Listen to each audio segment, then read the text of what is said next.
In this demonstration, I'm going to talk about how you can use different tools to set up a scene in the studio. The first thing to think about is your backdrop. In this example, we have crepe that we got at the fabric store, so it's nice because it doesn't have wrinkles in it, which is something you want to think about when you're dealing with backdrops. Here's another example of a common backdrop material. It's black velvet. I'll hold it up so you can see it against the subject. So here's with the white and here's with the black, and you can see it's quite a bit different. As you're holding up your backdrops or thinking about what you're going to do for your backdrop, you want to think about how it is in relationship to the colors or the subject that is the main focus.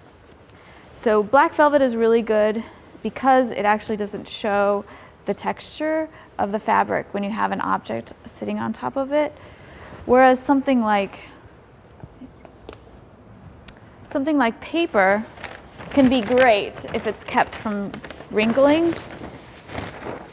So keep it in a roll. But as you can see, there's a tendency for paper that's not thick or studio quality to get wrinkled like it did down here. However, this would work for something if I wanted to attach it to the wall and have it sit on a table and swoop down, and have a subject on there. So paper is a great idea for a swooping backdrop. Just make sure you get thick enough paper and that it doesn't get wrinkled. Keep it in a roll.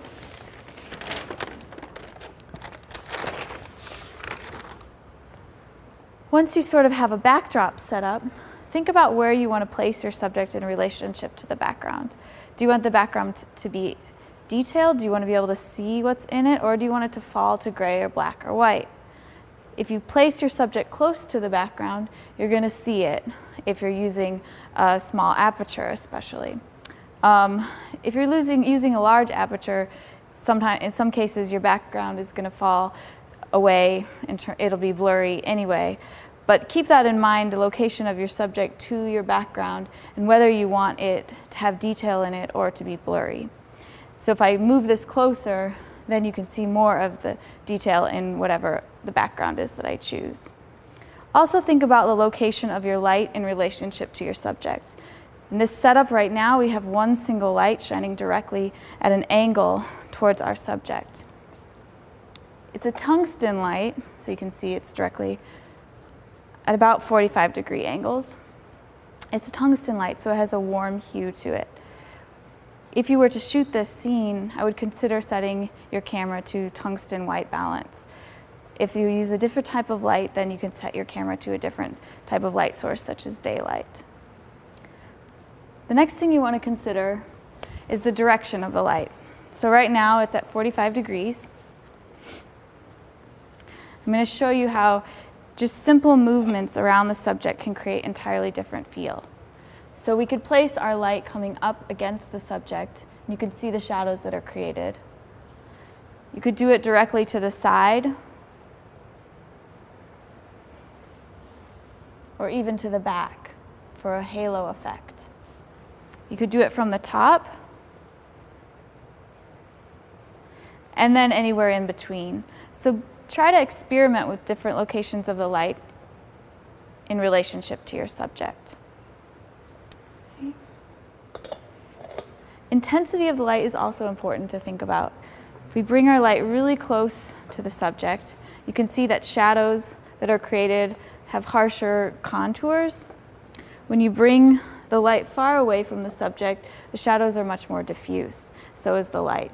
It's a lot softer on the subject, a lot harsher with harsher shadows, softer with softer shadows. And now I'm going to show you some tools you can use to modify the light.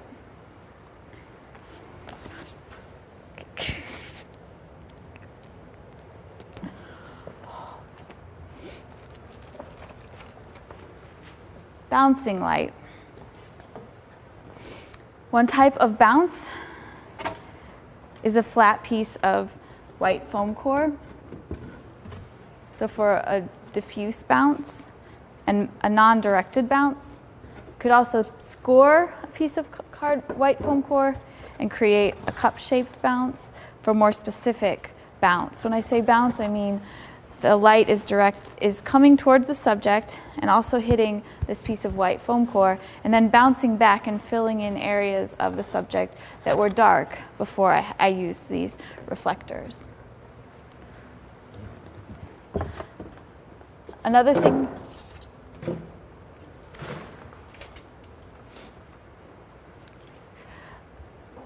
another type of reflector that you could try is also constructed using foam core on the back, but then aluminum on the front, which is crumpled. And this is also used as a bounce. And it will bounce back light quite a bit more than the last bounce with the white foam core, but also will allow us to direct it because it's curved in this way. Sometimes you're going to find that you want to diffuse the light, make it softer. Especially in situations like this where our subject is reflective. If I use a diffuser, the light is a lot softer and some of the reflections are not as noticeable. So this diffuser was created using foam core frame and silk organza layered several times. You place this between the light and the subject to diffuse the light. That's before it and that's after.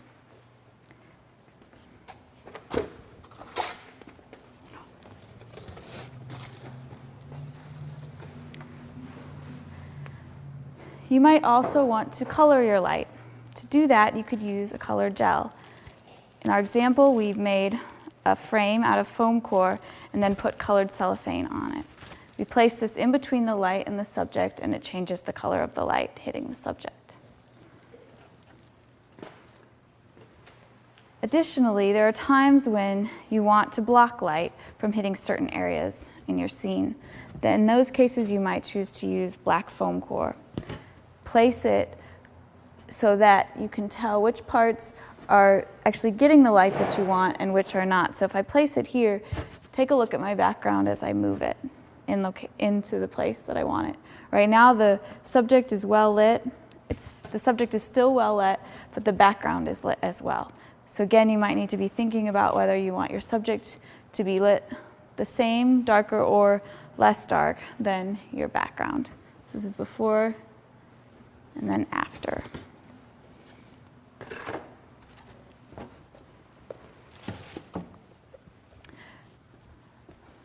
In your scene, you might begin to think about lighting your subject separately and then thinking about how you might light your background or other objects in the scene. So introducing a second, third, fourth, or many other lights are ways to add to what you have here, and like I said, maybe to just light the background in a specific way.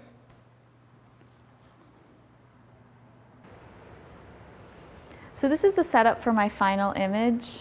I have two lights, one that's shining directly onto the subject, and then one that's illuminating the background.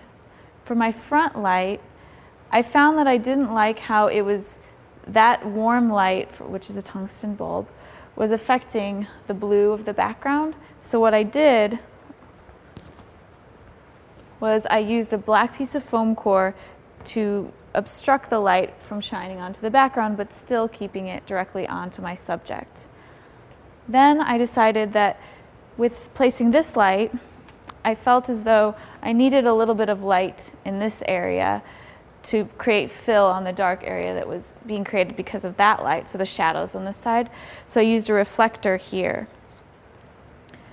To create a contrast between the warm tones of the figure and the background, I decided to use a single light on the background with a cool, kind of a blue tone and a purple mixed in colored gel so that the background has a blue hue in comparison to the warm hue of the skin tone of the figure. Also, you can see in the setup that I've used just regular tripods in order to attach the different items that I'm using to manipulate the light. And I just purchased clamps at the hardware store.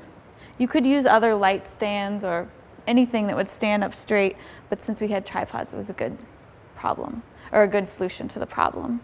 So this is the overall setup for the final image that you'll see here.